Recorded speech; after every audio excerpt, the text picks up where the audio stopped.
Here we are. Wow, it's been a little while since we did any of these. Yeah, Um, it's been a day or two. yeah, um, but yeah, hopefully this is the start of more of these, and we'll be hopefully coming back to this a bit more. Yeah, unfortunately, right now, not doing a whole lot out here. Yeah, yeah, which rather perfectly leads us on to um, what I'd hope to discuss today, which is sort of the state of the game, and the reason why you currently find yourself not doing an enormous amount right now. Yeah, it's not like this game has always been bug free or something like Mhm. that. Leading up to now, it's just a case of right now, similar to what we saw last season, Mm. releasing the from the TTS to the full patch just prior to a season. I think now the pro players are being a lot more vigilant about bugs that are game breaking and Mm. making sure that that's not the case. Which of course they are definitely finding those, and I think rather than discovering those through playing the actual pro league matches, they're discovering them earlier. And I mean, I actually got to credit Ubisoft to being a lot more responsive now to Yeah. the. I mean, a lot of people are blaming Ubisoft, but also they're Mm. being more Of course. responsive to the bugs and delaying these matches because they're seeing the problems that the pro league players are having. And I think a lot of people don't necessarily realize part of the reason that I think the season started for LATAM at least, where we had the Mm. one match, was because the issues that were coming up seemed inconsistent, and there was a lot of people saying that maybe they were gone.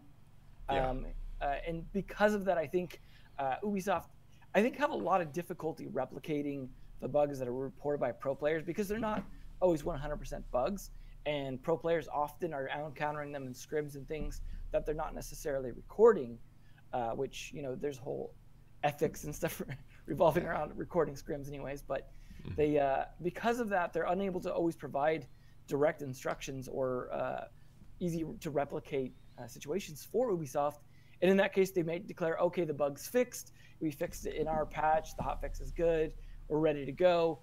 And unfortunately for LATAM, that didn't really work out the way Yeah. they had hoped. But I think we did see visually during that match or a couple of those matches that there definitely still is some, in this case, game breaking bugs. Whereas opposed to this game always has bugs. It's just a question of do they affect matches to the level of, hey, I can't hear someone planting. Hey, thermite doesn't work. Rubber banding through holes, those kinds of things. Mm. Definitely. I definitely agree with, like, we're very prone, like as a community, as individuals, to blaming Ubisoft for these sorts of things, um, and a lot of that seems to be because of these really tight time schedules. Do you think there needs to be more, sort of a longer time going through to making these patches live? Because they are, like we've already seen, as you said, like this very reactive sort of response. Sort of, they realized they stopped Pro League and said, "Look, we'll push it back and we'll fix the problem." Um, yeah, this is at a time where there's quite a lot of people asking, "Oh, can we have an Operation Health too?" um, and that's something that sort of, last time we had a similar situation. We just sort of crammed everything was sort of short, pushed back a little bit, and then everything was crammed in. Um, but this is a much larger amount of time. Do you think this is Ubisoft getting better, or sort of in reacting to these things? I think you have to consider kind of the evolution of Ubisoft and the game because the game itself has actually helped reshape a lot of parts of Ubisoft itself, kind Mm. of inside out. So the transition from being a company that does everything like years ahead, plans Mm. years ahead, budget wise as well. I mean, the larger the company is, the more they have to plan ahead because of budgeting reasons. And it's a financial thing, not necessarily a game design thing or just a pre production sort of thing. So they've had to shift over time from being a company that plans years ahead. I mean, they've even talked about how far ahead the operators are planned and tested and Mm. attempted and sometimes abandoned for later until they can come up with a better design. So Yeah. because they've shifted over time in terms of their level of responsiveness to trying to be more responsive, but as a company, they were not well equipped for that necessarily. They have a lot of things they have to do still far ahead of time. And we see that in the case of a lot of times when pros will test the operators seemingly early and give feedback, as in the case with Lion. If you ask a lot of pros, they will tell you the story of, yeah, we told them Lion was a bad idea, but they said, okay, it's too late to ship anything. And so the problem is you have this issue where a lot of pros are wanting to say, we want to test things earlier, but I think you have to understand the complications of the engine itself and the difficulty in programming an operator leaves them unable to have an operator testable until they've done a good amount of the design and preparation already. Unless they're using a lot of the existing mechanics of the game, they're having to build a lot of new mechanics into the code, which makes it much harder to play test an operator earlier, to say, okay, you can try out this idea. And I'm sure they'll have hacks where they'll kind of build on some of the existing mechanics. And they've talked about that a little bit before, where they kind of sort of MacGyver together an operator's sort of effect off of a few different things. But without that ability to test that early, by the time most testing happens outside of the QA department, it is going to be too late. And I think the TTS is a perfect demonstration of that, where a lot of the bugs that exist right now that were game breaking were reported in the TTS. But the TTS is more like the time too soon server. It's too late at that point to fix a lot of those bugs prior to release, despite the fact that that's technically what it should be for. The interesting thing about the TTS versus the live that I think isn't really really well highlighted is the fact that there is the ability to submit bug fix or bug issues to the TTS, and there isn't that same system for live. And I think there absolutely should be. So obviously the number one thing that they could do to help fix this game is provide a place for people who can provide videos demonstrating exactly how to replicate a bug to Ubisoft, and a clear escalation path for that directly to the right people to be able to at least get those into whatever issue tracking system they're using, whether it's something like Jira, or I'm not sure what they're using, maybe something more enterprisey. But those need to be into a bug tracking system that escalates issues that are easily replicatable, much more than issues that are vague. Because as a game developer myself, I've done a lot of live game development. In fact, the game I worked on, I had to patch every single week. So I definitely have learned the value of 100% replicatability. If you can 100% replicate a bug, it is about as easy a bug to fix as possible, because as a developer, you know exactly when you fixed it, rather than saying, I think we fixed it. And I think that right there, if they could get that proper escalation path, and if people were able to provide the correct things, and that might be just something they really tap on the pros better for, which I noticed since the latest delay, pros have been actually submitting a lot more of that sort of thing to them. If we can build on top of that, this game won't need an operation health if we can really help the developers to be able to fix these bugs more consistently. And also, it's up to developers to not accidentally roll back some of those bugs. Yes. Yeah, because obviously we've seen a couple of sort of returns of bugs that have maybe not necessarily been like constant, but sort of every now and then they suddenly surface. We saw that with some of the Blitz and Jaeger Shield issues, especially Jaeger Shield. It came onto a couple of other operators a little bit after, and mzo has briefly disappeared. Hopefully he'll be returning momentarily, and he's back. Wonderful. Rolling back, like sort of reintroducing bugs has unfortunately been a bit of a sort of side effect, and you've presumably got however much code, and you get situations that they get almost reintroduced because you can't even conceive how everything's going to interact with everything. But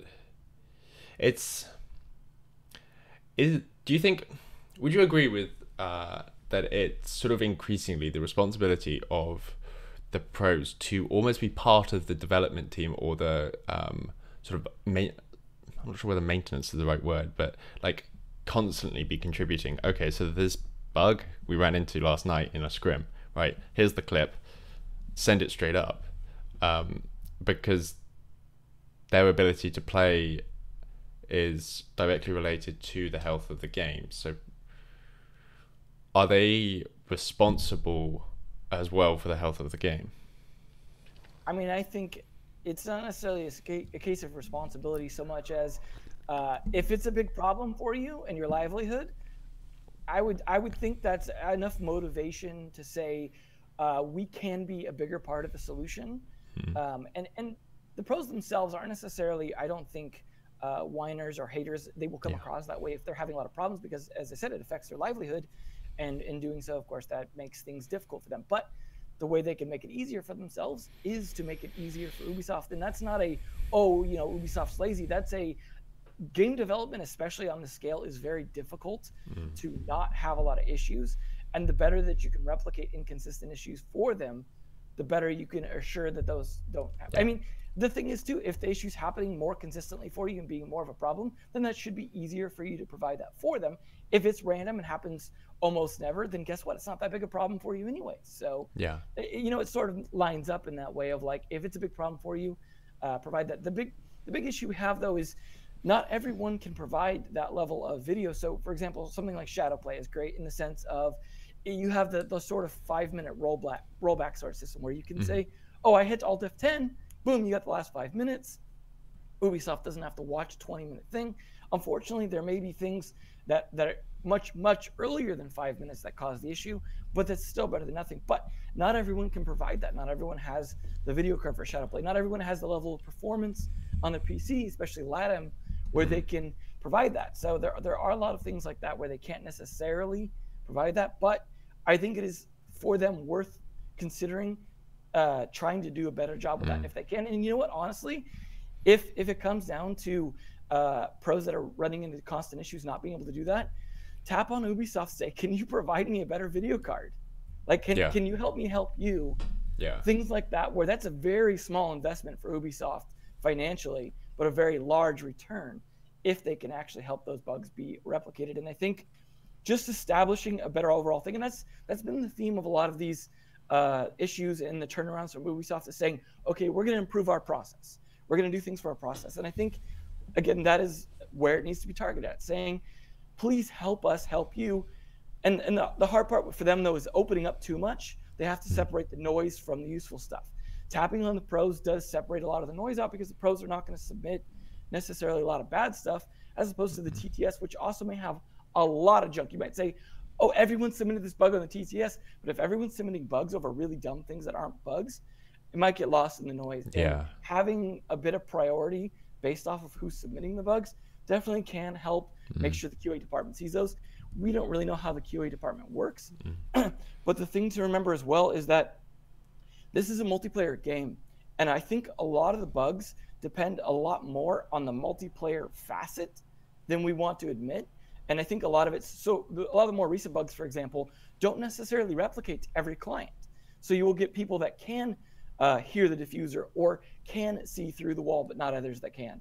So, and I think that's been a constant issue through this game, is things, whether it be desyncing or something that feels like desyncing, just the lack of proper multiplayer replication it's always a really, really difficult issue in multiplayer. And as the code base gets more complex, the chance of a client being a mismatch from the server in some aspect or some piece of information being missed or lost grows. If the QA department, for example, is not using the same servers or the same services or the same scale, they might not be able to run into those same issues.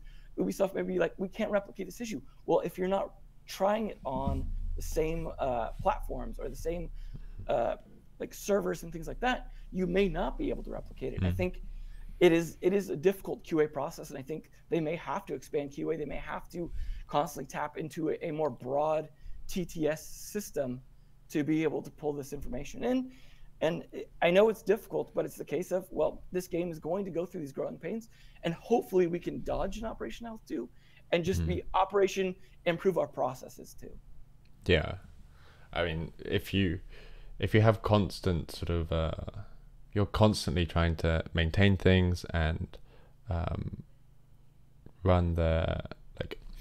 make those sort of smaller patches, smaller bug fixes as you go throughout the season, as sort of constant little maintenance updates, those sorts of things. We see a lot of other competitive esports Dota's a really good example. At one point, it was having a patch every 2 weeks. If something seems broken or there's a bug in that game, it's patched sometimes within 24 hours. Especially for sort of game-breaking stuff like being able to get into positions you're not supposed to be able to in the map. That is one of the great. It's interesting. It's one of the things where there are obviously spots which aren't designed into the game, but are like commonplace by climbing in certain ways and stuff. And then there are spots where you're not actually supposed to be between the two parts of a wall, for example. And that's obviously that's one of those things where it's hard to design against as well, presumably. I don't know an enormous amount about how the game is developed, but it must be incredibly challenging to try and sort of see what is going to be a problem, and prevent against that. So we've got this situation now where, because of the game in its current state, Ubi's taking the time to try and fix it out, but Pro League's delayed, so are qualifiers, so is Challenger, qualifiers for both Invitational and Challenger League, as I understand, and this raises a couple of points, or I suppose directions for conversation here. One, USN is being played at the moment on an old build. It's not on the current. Is it on the current build? I swear I heard that. So there was a confusion question about that, but you can verify that at the very least, Mute has SMG 11, and Sophia's charges have changed. So most of the time, LANs are played on a LAN build. That is not always the case with smaller tournaments. Like DreamHacks are played on the live build because Ubisoft is not there to provide a LAN build. I believe, I would imagine at least some of Ubisoft is at USN, but I don't know, as I'm not there myself. I have no way to verify whether or not they're on a LAN build. I suppose you could probably ask Intero, as he would likely know. And I don't think that's something that's like a secret that he wouldn't be able to reveal or something like that. But I do believe it is played on a current build. The upside, of course, is we haven't seen a lot of issues, and it may be a case that is a special LAN build. The upside of playing LAN is the scale issue that I mentioned earlier in terms of the servers. So because they're not playing on the live public servers, if they're playing on a LAN build, even if it is the current build, they may be running into far less issues because of that scale. Now, I know Microsoft Azure is the server they've been using for a while, and that probably has its own pros and cons, and those may be stuff that replicates into issues that would, it may have good pros in terms of scaling, but it may have downsides as well in terms of issues with reliability in certain aspects. I'm not familiar enough with Azure to know, but if you're playing a LAN build, you may not run into those issues, and USN may be demonstrating in itself that server side, scale wise or Azure wise, could be part of the issue. As for example, you ask a lot of the pros, we noticed when the patch first hit, a lot of the issues were much stronger. And then as the number of players died down, the issues seemed to die down a little bit. I was hoping during Pro League less people would be playing because they'd be watching, and that might reduce the impact on the servers. But I think that the reduction in number of players during a Pro League is going to be far less than the number of people playing. The difference when a new patch comes out, because a lot of people will jump on to play the new patch. So I think that may be demonstrating in itself. If we're not seeing those issues happen on USN, and I would ask the teams, of course, because keep in mind the spectator and the casters are only going to cast a very small, or catch a small minority of those bugs happening, but they do try and highlight them whenever possible so that we know that this was going on. I think that is going to be something that we have to pay attention to. Is it a server related issue? Because it seems to be, especially when you come to things like rubber banding. So hopefully this is something we can address. And I was thinking about it when we were talking, what would be amazing to have, and I know, again, this would create a lot of noise, but potentially the data people could help with this, is if in-game there was a report an issue button. So let's say an issue happens, you're likely to die from it, otherwise you wouldn't care as much. And in that case, you are dead and can then take the time to hit a button or a menu item, say report an issue, and then it just comes up with a box that says, please describe the issue in as much detail as possible. You do so, and then that flags something in, I know they have a lot of analytics for the game tracking stuff. Hopefully, if they set this up properly, that can then have a session capture where it says, okay, attached to this, all the data we captured of that session from that player, as well as the other players, as well as the server. So then we have data, and if they can see that issue multiple times, it should be easy to see the correlations in data. Now, that won't capture everything. It won't capture like, oh, was lag a cause of that issue, things like that. But maybe that might be something that prevents a lot of people from having to upload videos. I'm pretty sure, no, I'm not sure whether it's client side or not. Going back to Dota here as a reference point. But Dota, I'm pretty sure, records all of the matches, and like you can search match IDs and see the whole like gameplay stuff, and discussed this before, and it would like about whether or not it's good for players and teams and analysis. It would be interesting if that shadow play was built into the client so that you could press report an issue, and it just sends all of the analytics from the last 5 minutes along with video feed as a clip, and it's uploaded. That's it. And it's an interesting thing where I feel as soon as you require people to write things, the potential for it being done, especially like from a casual player, like someone or like a casual ranked player, might be less inclined to do that because it's effort. It's one of those things where you have to sort of design it to be as easy as possible to get like as much, but you could also end up with this issue you've already discussed about noise, like so much stuff. Report an issue, and it's just the fact that that person peaked them faster. Yeah, you probably don't want the average casual player submitting. I mean, and you can separate those as well. The more detail you get on a report, the more likely it is to be a useful report, as opposed to ones that just are submitted with no description. But the ones that are submitted with no description become a data point, in the sense that if you need to look for, that issue, like let's say they can search all of the issues in terms of like when they happened, or I mean, they have a lot of data people. This really shouldn't be something they can't brainstorm in terms of how do we then use all of the noise ones as data points that we can call back to, and then separate out the ones that are not useful and find the ones that might provide a hint of something we can look into more. But they also have limited time. There's going to be, they can't address everything immediately. And also, speaking of addressing things, I do want to address the chat as well. Just so you know, we are not ignoring you guys. In regards to, do we know whether or not they're using the same server stack?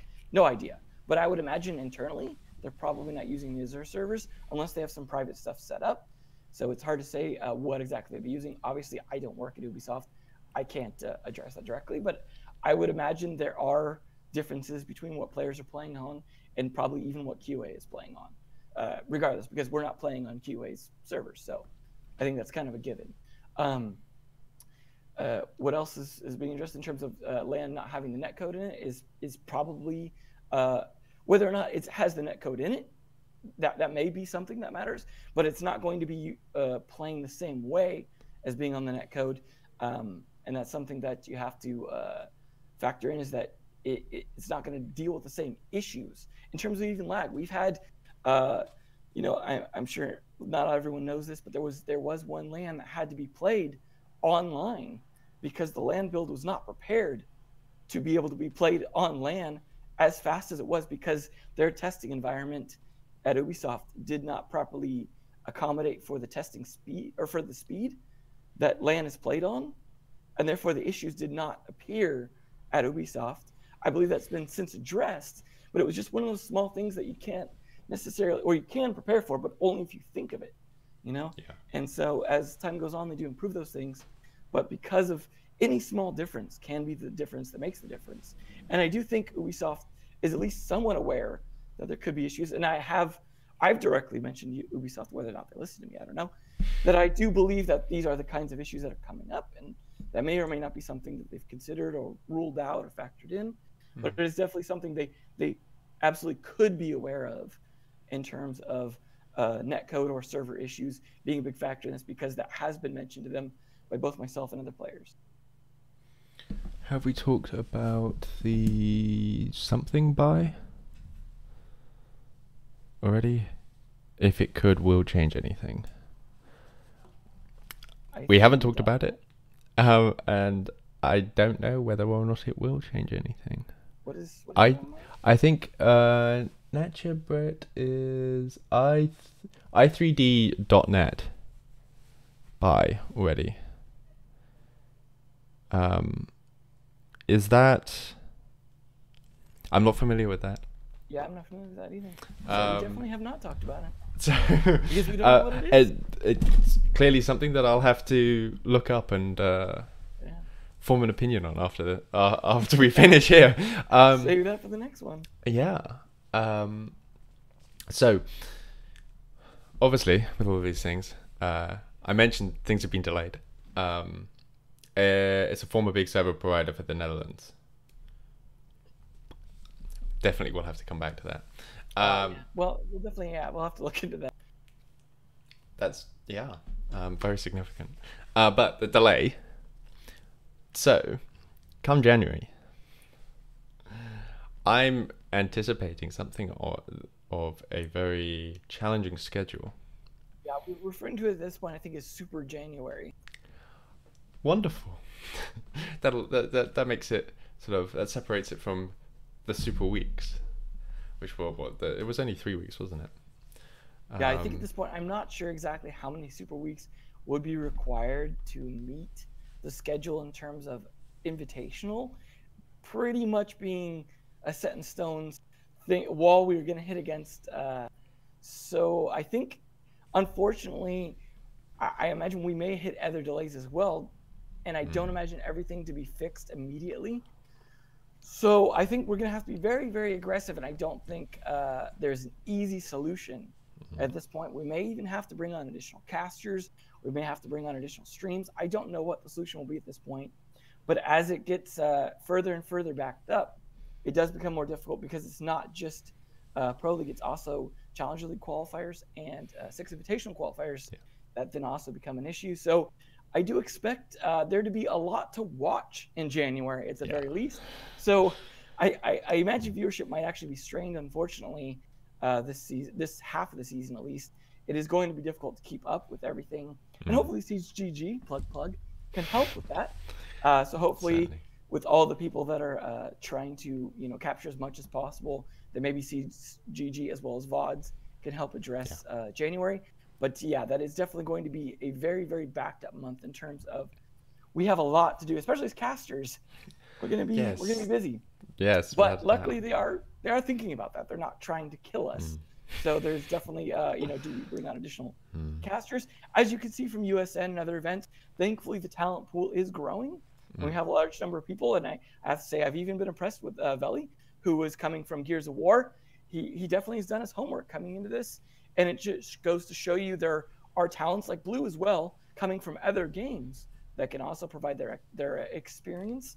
I imagine it'll take time to catch up on their knowledge, but both Milos and Intero came in with less knowledge as well and managed to catch up very quickly and have done a good job in getting to that point as well. So I think there is a good opportunity for this to actually help grow the talent base of the game, despite being not the most fun experience for everyone. Yeah, it could prove to be a massive opportunity for some people. I think it's going to be interesting. I foresee myself not sleeping not so much during January. With the way we do coverage here at SiegeGG.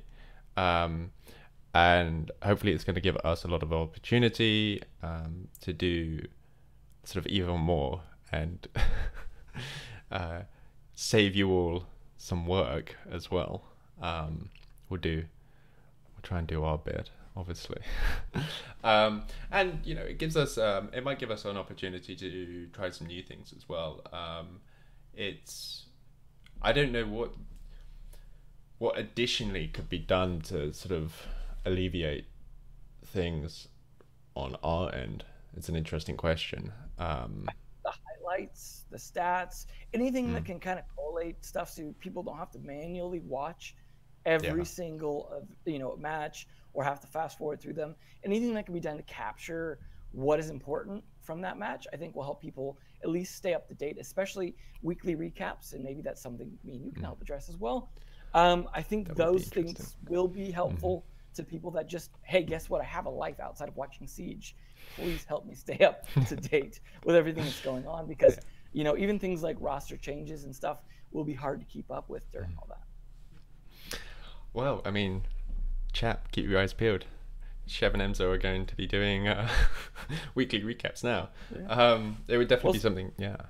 Speaking of all that, though, we probably shouldn't run too far over the beginning of USN here. Exactly. I did want to give a shout out to Spleck from SiegeGG, who has been doing a great job, as he had done in the previous event, providing stats and the pop-ups and things like that for the event. So make sure to catch those. When you see those pop up, if you weren't already familiar, those are from Spleck, SiegeGG, our fearless leader over there. Yes. Doing his best to provide a lot of real-time stats. And I think I'm really, really happy to see that partnership growing, because it's something I was afraid would never happen. Yeah. And I think it's definitely growing as well. Who knows, maybe this sort of thing will also become a part of future stuff, because I know there is interest in weekly recap shows, things like that. And I think everyone at CGG doing a fantastic job of pre-shows and post-shows. And I know I'm not always here for these, so I just wanted to give a shout out now that I think you and everyone else doing a fantastic job. And I love you guys. I really appreciate it. You guys making me consider not even renewing breachingsiege.com at this point, because what's the point? You're doing such a fantastic job. There's nothing for me to do. So big shout out for that. Yeah. Well, thank you. Thank you, Mzo, for being our favorite caster in SiegeGG. I just hope that nobody else takes that. We know Intero. I know Intero is your favorite caster, but I appreciate it. I don't know. No, like the analysis you're able to deliver. Everyone has their benefits, their perks. I love everyone equally. Everyone doesn't have the level of dad jokes, so got something. Exactly. Yeah. Like, I don't know. I was you mentioned Blue. I was really impressed with Blue. Yeah, he's doing a great job. I think they're all doing a great job, and as you mentioned, they all have their pros and cons. As some people mentioned on the Reddit, I think some people are doing a great job of growing. Yes. And something to keep in mind is caster duos have to sometimes take a while to find their groove or their synergy. But I think a lot of the professionalism coming from people, like I said, coming from other casting experiences, that does help speed that up. Yeah, definitely. And it gives new insight.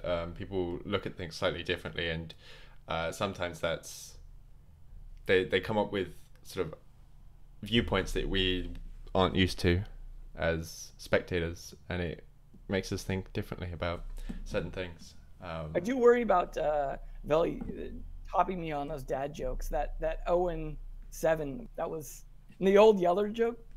I don't know. I'm gonna have to study under him.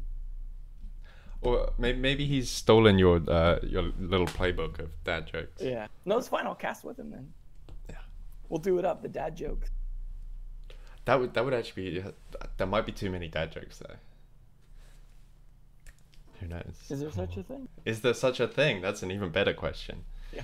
Anyways, we probably better wrap this up, just because, like I said, I don't want to run too far over USN, but I appreciate anyone who took the time to stop. And I hope you guys enjoy USN. Keep an eye out for those bugs, and if you don't see them, maybe we're a little bit right in terms of servers or the land build. But either way, do what you can to help Ubisoft is the important thing here, because you help them help you when you're on the TTS. Submit whatever you can, let people know, and hey, if you have videos that are really good, pass them along to me, and I'll pass them to Ubisoft if you have to.